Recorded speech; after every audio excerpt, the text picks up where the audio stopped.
الحمد لله رب العالمين والصلاة والسلام على نبينا محمد وعلى آله وصحبه أجمعين أما بعد حديث درسلر دوام etamiz. Bugun İmam an-Nawawi şuşa to'g'rilikqa durisin siylov турында bir hadis keltiradi. Ammo bu uzun hadisning birgina ilishi bizga bitin şuşa bigrak da kerak.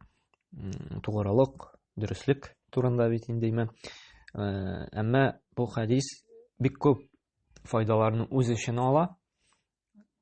Һәм әле бу вакытта менә хадисне риваят кылган сөйләгән вакытта шушы сахабәле исламда да булмый, һәм барыбер гадел итеп, дөрес итеп Пәйгамбер саллаллаһу нәрсәгә чакырганын ул бәян кыла.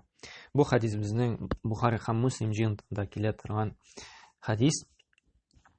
عن أبي سفيان سخر بن الحرب رضي الله عنه في حديث طويل في قصة هرقل قال هرقل فماذا يأمركم يعني النبي صلى الله عليه وسلم قال أبو سفيان قلت يقول اعبدوا الله وحده ولا تشركوا به شيئا واتركوا ما يقول آباءكم ويأمرون بالصلاة والصدق والعفاف والصلة. Нәрсәдә Абу Суфьян Сахр ибн Харб исемле сахаба Иракли дигән патшага сөйләгәндә, Иракли инде ул безнең ялгышмасам 610нан 641 елга менә бу Византия императоры булган. Византия зур шундый дәүләт белән идарә иткән була инде.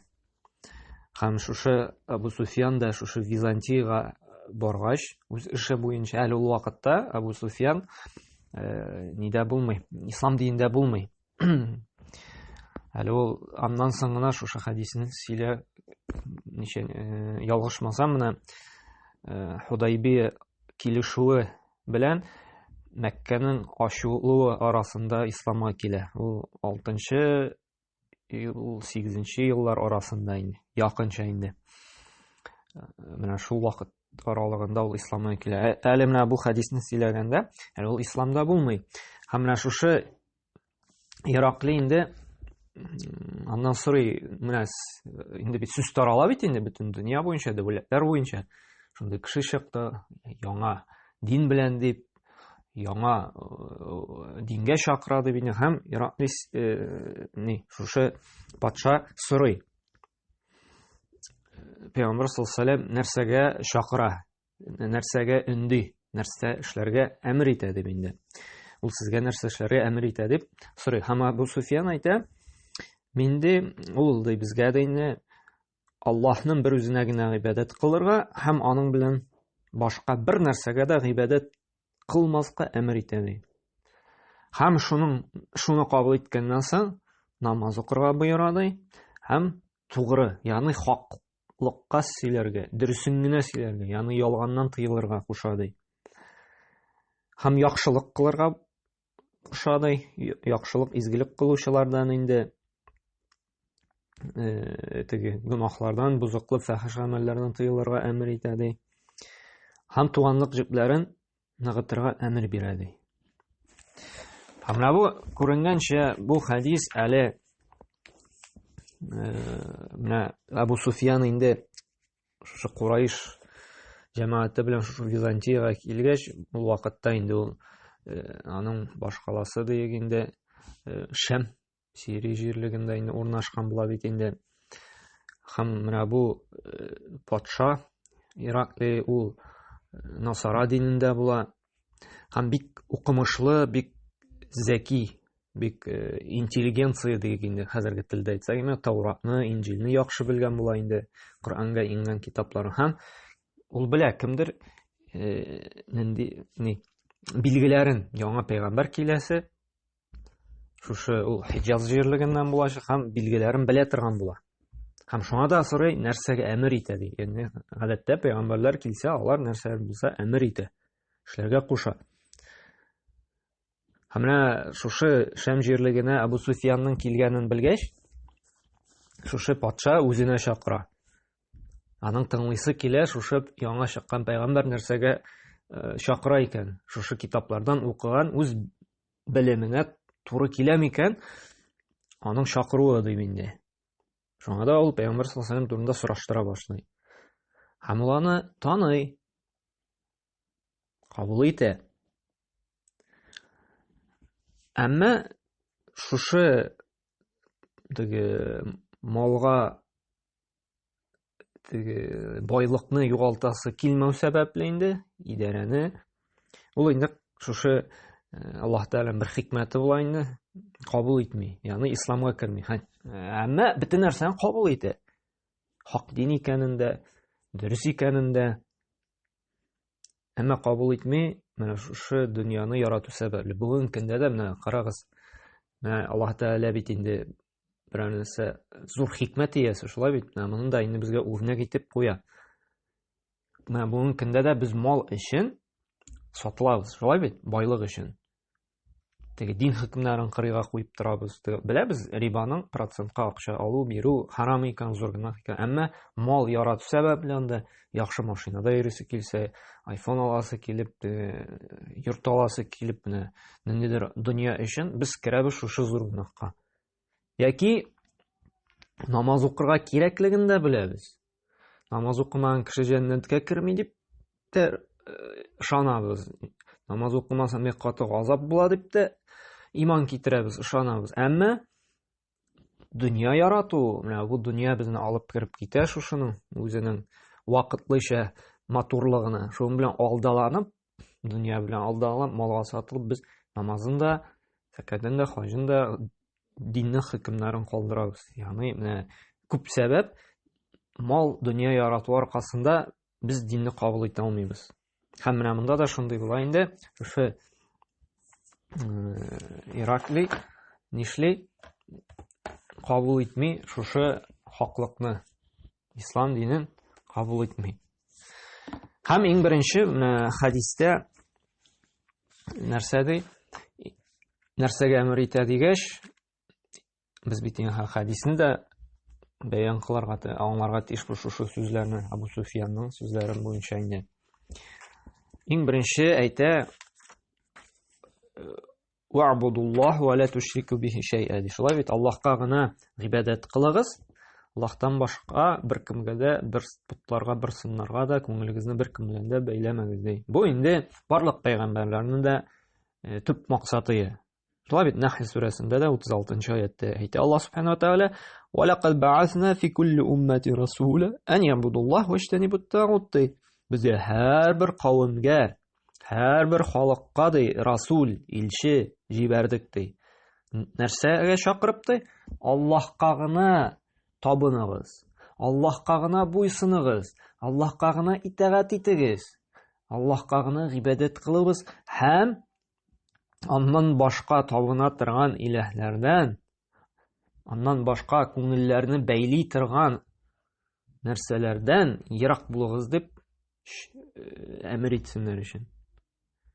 Һәм теге Араф сүрәсендә дә әйтә: "У'будуллаһа ма лакум мин илаһин гайр". Аллаһка гына гыйбадәт кылыгыз, аннан башка бер нинди илаһыгыз да юк ди. Шуңа күрә бөтен пәйгамбәрләрнең, бөтен расулларның да нәрсә бер максат иде. Ул да булса Аллаһ Тәгаләне хакыйкый илаһ дип алып, күңелләрне Аллаһ белән генә бәйләп яшәү.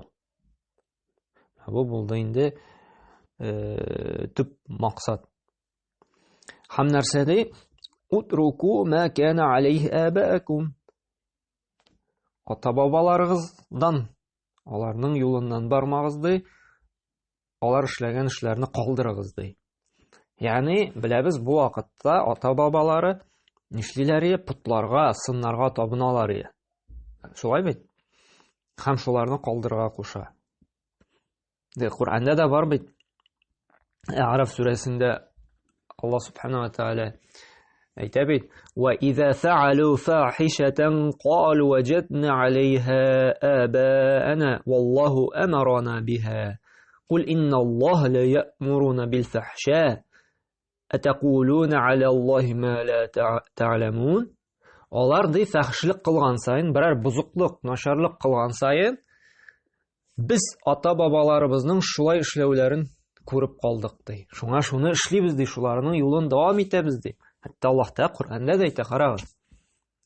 Аллаһ безне шуны әмер итте ди. Ягъни бит кеше уйлый, элек-электән килде, без бит дәлилләнергә яратабыз. Күп вакытта менә ата-бабаларыбыз, әби-бабалар шулай эшләгән, мин шуны дәвам итәм дип әйтсәк тә. Әмма икенче аятларда бар ичтеге, бәлки сезне ата-бабалар адашуда булгандыр дип Аллаһ Тәгалә сорау куя бит. Һәм нәрсәдә син аларга әйтте, ягъни Коръәндә дә әйтә, дөреслектә дә Аллаһ фахишлык кылуны бер кайчан да әмер итми ди. Әллә сез үзегез дә белмәгән нәрсәләрне Аллаһка сылтыйсызмы ди. Аллаһ Тәгалә фахишлык, путтарга табыну, сыннарга табыну бер кайчан да әмер итмәде. Шуңа күрә, әгәр дә ата-бабаларыбыз анда ниндидер теге начар, бозык, гунах әмәлләр кылды икән, безгә дәлилләнергә ярамый. Ата-бабалар шулай эшләгән, без шулар юлынан барабыз дип. Менә хәтерләп бетермим, кайсыр аятта шулай бар Коръәндә инде. Анда сүре аятын хәтерләмим. Анда Аллаһ та сорау бирә. Менә шулай дип хәзерләнгәч, без ата-бабалар юлынан барабыз. Ата-бабалар эшләгәнне эшлибез дигәч, Аллаһ та сорау куя. Бәлки ата-бабаларыбыз адашуда булгандыр дип.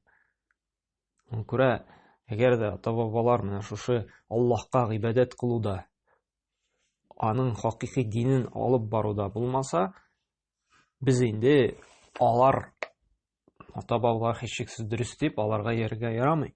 Коръәндә Аллаһ Тәгалә нәрсәне әмер итә, шуны чакырып кына, шуңа буйсынырга тиешбез. Шуңа күрә менә динне алганда да безгә карарга кирәк. Менә бу элекеге буын вәкилләре диеп нәрсәгә ярдиләр? Шушы Аллаһка гыйбадәт кылугамы, әллә инде Аллаһтан башка бүтән нәрсәләргә табынудамы? Һәм нәрсәдә ва кана я'муруна бис-сала, һәм ди намаз укырга әмер итә ди. Иң беренче күрәбезме? Иң әһәмиятле әйбер. Һәм менә бу да өйрәтә безне әһәмиятле эштән башларга. Бул да булса Аллаһка чакыру булды, шулай бит? Аннан соң күчте тагын иң беренче әһәмиятле әйбер иман. Аллаһны бар дип, бер дип, аңа гына гыйбадәт кылырга кирәк дип тану. Иң әһәмиятле, иң мөһим нәрсәләрнең берсе. Таухид дип атала инде. Шулай бит? Аннан соң инде монсы бит инде күңел яшәеше. Күңелне Аллаһ белән бәйләү, Аллаһ кына хакыйкый илаһ дип аны тану. Шулай бит? Бөтен күңелеңне, бөтен тормышыңны бәйлисен Аллаһ Тәгалә белән. Иң беренче иман. Аңа тәвәккәллисен, аннан гына сорыйсың, бөтен тормышыңны аның белән бәйлисен. Аннан гына куркасың, берни экономический кризистан да бер нәрсәдән курыкмыйсың. Акчага да тәвәккәл кылмыйсың, связьларга да тәвәккәл кылмыйсың, тәвәккәл кыласың Аллаһка гына. Менә шушы күңелеңне, калбыңны үзгәрткәннән соң, икенче гамәл тән әгъзалары белән кыла торган иң мөһим ул намаз. Шулай бит, ул безгә намаз укырга фарыз кылды. Һәм менә бу хәдистә өйрәтә безгә дәгъват кылганда иң әһәмиятле нәрсәдән башларга эшебезне. Башта Аллаһ Тәгаләне тану, күңелләрне аның белән бәйләп, аннары китә инде. Иң әһәмиятлесе намаз. Шуңа күрә менә бу өйрәтә теге дәрәҗә. Иң бийек, иң мөһимнән башларга, аннары җайлап кына инде иң мөһим, аннары инде теге хәерле булган, тулыландыра торган эшләр. Теге Бухарида киләчә, Муаз ибн Җабалны Пәйгамбәр саллаллаһу Йеменгә җибәрә бит дәгъват кылырга. Анда да бит шушы иң әһәмиятле бернән башлый. Шулай бит, иннәкә тaqdamu ala qawmin ahli alkitab. Син ди, шуй Йеменгә барасың, китап әһелләренә киләсең ди, дәгъват белән ди, барасың ди. Һәм нәрсә ди? Иң беренче ди, فليكن أول ما تدعوهم إلى أن يوحدوا الله تعالى دي. Һәм шуңа күрә иң беренче ди, син ди Аллаһ Тәгаләне берләсеннәр, хакыйкый илаһ дип әйтсеннәр. Күңелләре Аллаһ белән бәйләсеннәр. Менә шуңа иң беренче чакыр ди. Әгәр дә шуны танысалар, кабул итсәләр ди, Аллаһны хакыйкый илаһ дип инде. فإذا عرفوا الله فأخبرهم, һәм кабул итеп уңай җавап бирсәләр ди, әйтсәләр дә без кабул иттек дип. Аннан соң инде әйтте. فإذا عرفوا الله فأخبرهم. Аннары инде кабул итсәләр дә داوام итте, хәбәр бирде, нәрсә Аллаһ Тәгалә әмер итәде. Әнна Аллаһ фарада алейхим 5 салават. Дөреслекте Аллаһ Тәгалә 5 тапкыр намаз укырга фарыз итте ди. Һәм инде закат бирәрде, теге мохтаҗларга һәм шулай итеп дәвам итә.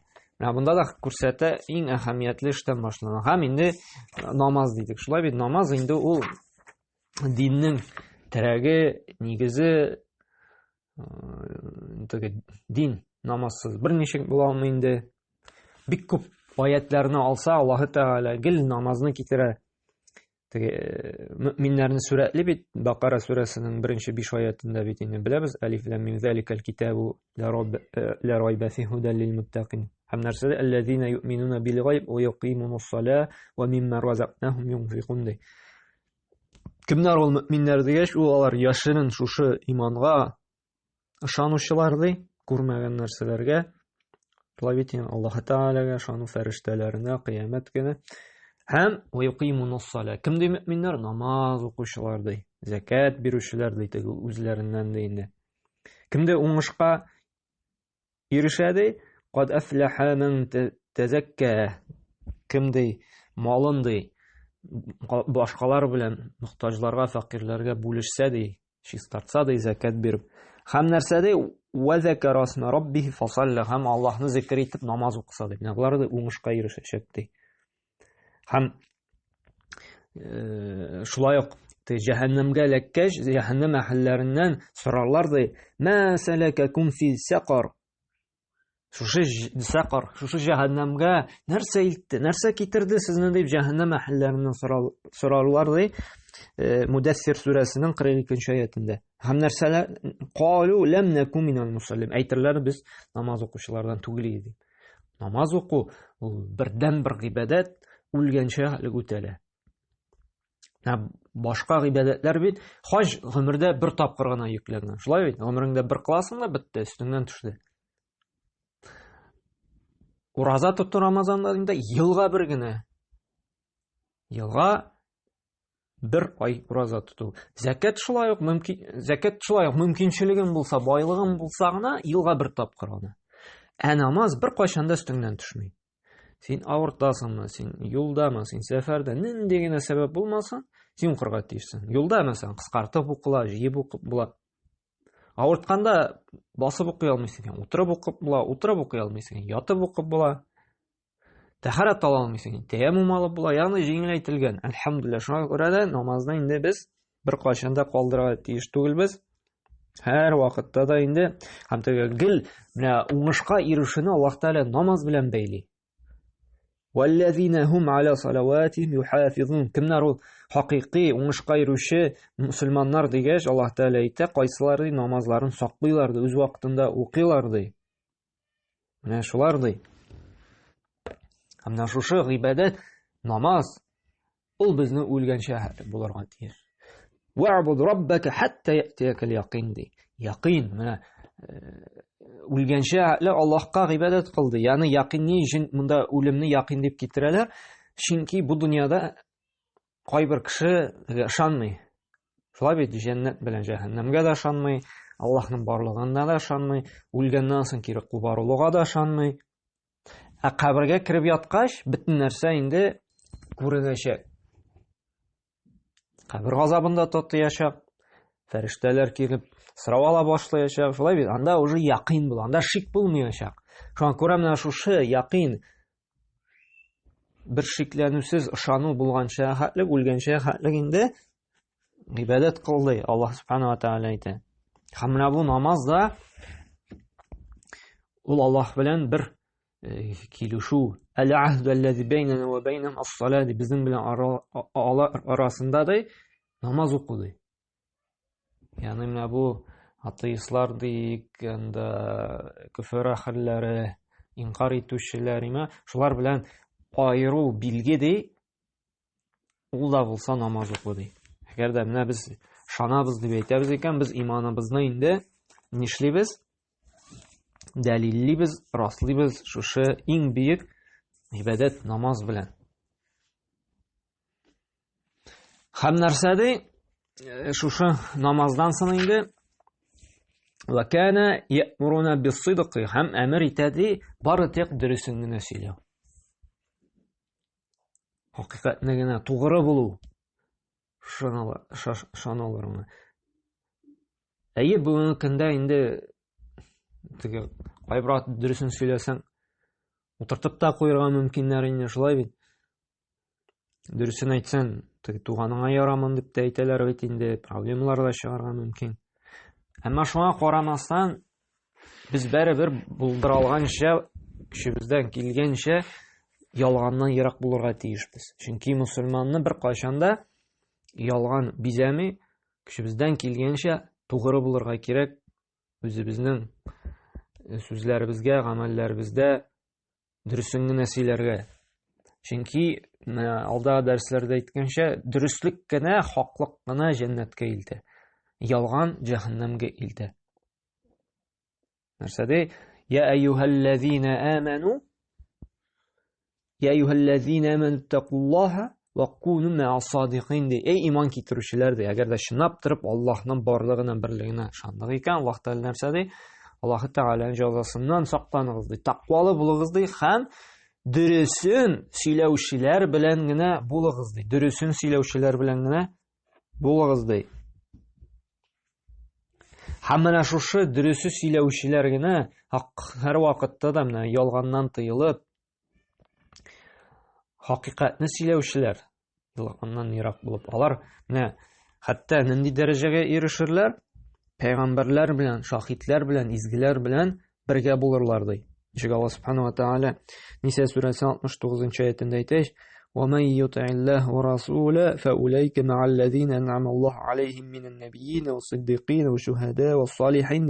Кемнәрдә Аллаһка һәм аның Расүленә итагать итте, буйсынды икән ди, Аллаһ Тааля ди, аларга шундый зур ниъмәт бирде, алар ди пәйгамбәрләр белән һәм дөресен генә сөйләүче, тугры, ялганнан ерак булган кешеләр белән, шаһидләр белән, изгеләр белән бергә булырлар ди.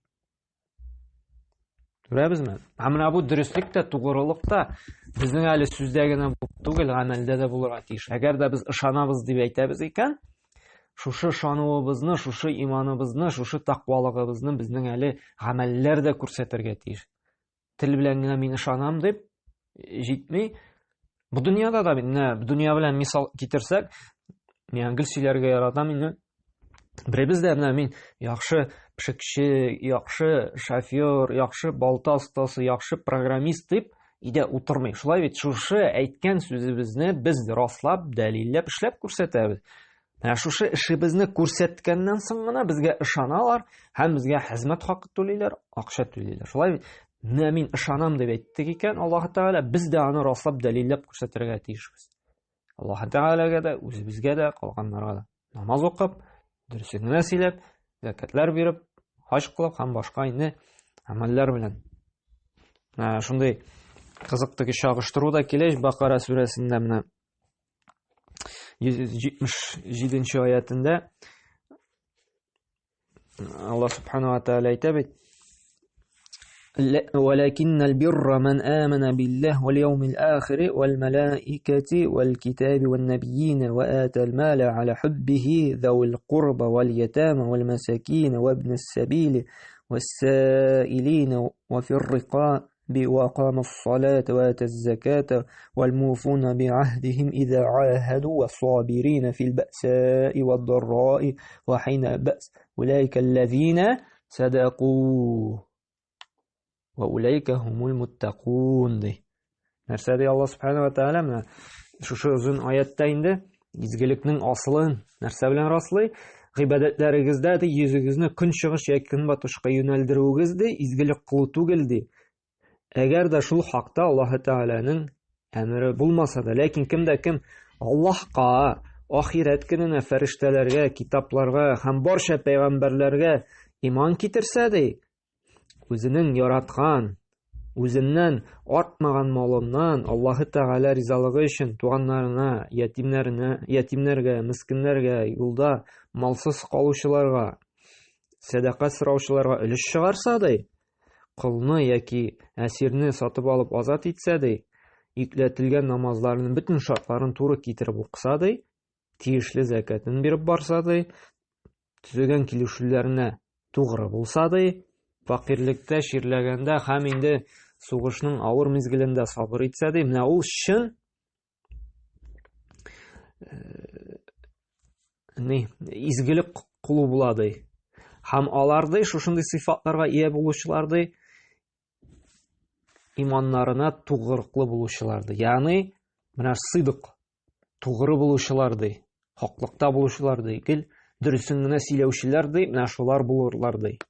Күрәбезме, күпме изгелекне китерде һәм ахырда Аллаһы Тәгалә нәрсә диде? Улайкаллазина садaqу ди. Һәм алар ди, менә бу тугры булучылар ди, дөресен сөйләүчеләр ди. Шуңа күрә менә без ышанам дип әйтәбез икән, без инде шушы ышануыбызга тугры булып, шушы изге гамәлләр белән расларга, дәлилләргә тиешбез.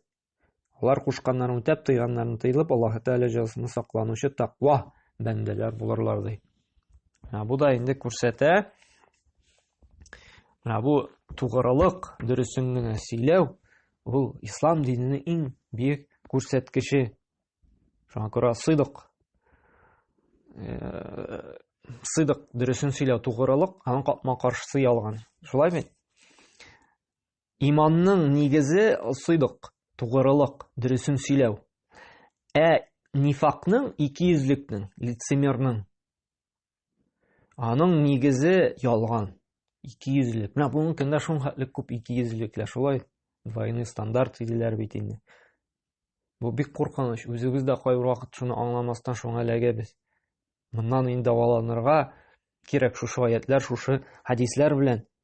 Аллаһ Субханаһу Тәгалә бит Ахзаб сүрәсенең 24-нче аятында да әйтә: "Лияҗзияллаһу ас-садиқина бисидқихим ва ю'аззибал мунафиқина ин ша'a ау ятуба алейхим". Аллаһ Тәгалә тугры булганнарга, тугрыклары, ягъни дөресен сөйләүчеләр дигәндә, шушы дөресен сөйләгәннәр сәбәпле ди, әҗрен бирәчәк ди. Һәм мунафикларга да ди, үз җәзасын бирәчәк ди, газаплаячак ди, шушы ялганнары өчен ди. Яки инде тәүбә итсәләр генә гафу итәчәк инде, ярлыклаячак ди. Һәм Аллаһ Субханаһу Тәгалә тагын Мәида сүрәсендә дә әйтә, 119-нчы аятында: "Һәза яуму янфау ас-садиқина сидқухум, лахум джаннатун таҗри мин тахтиха ал-анһару халидина фиха абада, радiyallahu анхум ва раду анһу, залика фаузул азим". ди. Нәрсә Аллаһ Субханаһу Тәгалә бу көнне ди, ягъни кыямәт көнендә инде дөреслекне сөючеләргә ди, аларның шушы дөреслекләре файда китерер ди.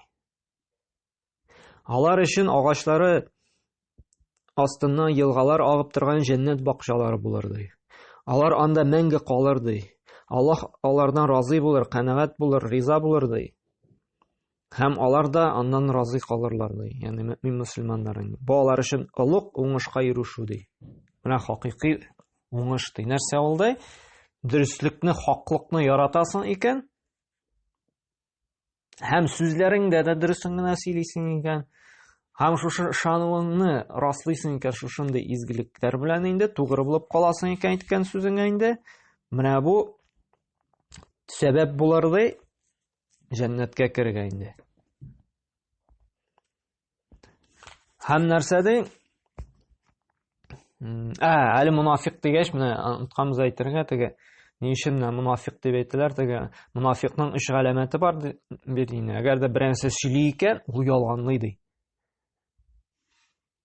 Берәрсе әманәткә ала икән, хыянат кыла ди. Вәгъдә бирә икән, килешүне боза ди. Менә бу мунафиқның инде бер галәмәте ди. Шуңа күрә безгә шушы хадиснең шушы бүлеккә кертүенең дә менә шушы сыйдык дөресен генә сөйләү. Һәм тагы әмер итәде нәрсәдә? Вал афафа, ягъни гыйффәтлек. Нәрсә әмер итә Пәйгамбер саллаллаһу алейһи ва саллям инде? Беренчесе Аллаһка иман китерү, таухид булса, икенчесе намаз уку, өченчесе сыйдык, тугры булу, дөресен генә сөйләү. Дүртенчесе гыйффәтлек. Гыйффәтлек инде ул тыйнаклык, тыелу. Монда инде гыйффәтлек дигәндә җинси агъзаларны җинфәхишлектән, бузыклыктан тыелу турында сүз бара. Әмма галимнәр әйтә, теге туры мәгънәсе шулай, бигрәк тә инде зинага әйтәләр бит, инде зина таралды бит инде. Аллаһ субханаһу ва тааля: "Ва ла тaqrabu зина иннаху кана фахишатан ва са'a сабила" ди. Зинага якын да бармагыз ди. Аллаһ тааля зина кылмагыз дими, зинага якын да бармагыз ди. Зинага илтә торган юллардан да сакланыгыз ди. Чөнки ди дөреслекдә ул ди бузыклык ди, фахишлек ди. Һәм монда гыйффәтлекнең дә төп ние шушы зинадан җинси агъзаларыбызны тыю. Әмма икенче мәгънәсе, беренчесе шушы зинадан булса, гомуми барлык бузыклыклардан, гынахлардан тыелу. Шушы гыйффәтлек инде. Һәм тагын нәрсә ди? Гыйффәтлектән соң Аллаһ субханаһу шушы Пәйгамбер саллаллаһу алейһи ва саллям нәрсәгә чакыра? Әмер итә ди, вассыйла ди. Ягъни туганлык җепләрен ныгыту ди. Туганлык җепләре инде башлана иң беренче әти-әни. Әти-әнидән соң шушы әти-әнинең туганнары. Бу шулай ук безнең ислам диненең күркәм күрсәткече, шулай бит, әти-әнигә туганнар белән элемтәне саклау. Әле ул туганлык җепләрен ныгыту, әти-әнигә изгелек кылу, әле бәрәкәтле гомер кичерүне дә һәм ризыгыбызны артуга да сәбәп була икән. Әгәр дә шуңа күрә безнең байысыбыз килә икән, акчабызны, малыбызны артуга телибез икән, безгә күбрәк туганнар белән араны сакларга, ныгытырга кирәк. Бухари җинтында килеш, Пәйгамбер саллаллаһу алейһи ва саллям мен сарраху ан юбсата лаху фи ризқихи ау юнса лаху фи аtharihi фальясил рахимах. Кемдә ризыгының мул, киң булуын тели икән ди, һәм яки гомеренең узын булуын теләсә ди, ягъни бәрәкәтле инде, ул туганлык җепләрен ныгытсын ди. Һәм Бухарида килә шулай: ла ядхул җанната кати'. Туганлык җепләрен үзүче җәннәткә кирмәс ди. Карагыз, менә бу хадис безнең инде бүлек тугрылык дөресен сөйләү булса да, шушы инде Имам Ан-Науи шушы бүлеккә керткән, шушы монда тугрылыкка, дөресен сөйләргә чакыру бар бит инде. Әмма нинди ислам диненең бөтен күркәмлеген җыйган, шулай бит. Аллаһ белән күңелне бәйләү, аңа гыйбадат кылу, намаз уку, дөресен генә сөйләү, гыйффәтлек, тыелу бөтен фахиш, бузык гамәлләрдән һәм туганлык җепләрен ныгыту. Күрәбез нинди күркәм хадис.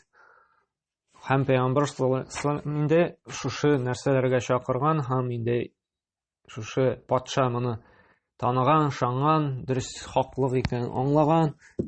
Әмма безгә дә бу мөмкиндә шушы патша кебек булмасайык. Шушы малга, вакытлыча дөньяга алдаланып, дин хөкемнәрен үтәмичә яшәүдән сакласак иде. Менә бу хадистә килгәнчә Аллаһка ышанып, намазлар укып, тырышырга, һәр вакытта дөресен генә сөйләргә, шушы зиналардан, башка төрле фахишләрдән тыелып, туганлык җепләрен, әти-әниләрен хөрмәт итеп яшәргә насыйп әйләсен, һәм шушы хадис белән инде гамәл кылырга, аны аңларга Аллаһ Тәгалә тәүфыйк һидаятын бирсен. Субханакалла бихамдик ва ашһаду ан ла илля ант ва астагфирука ва атубу илейк.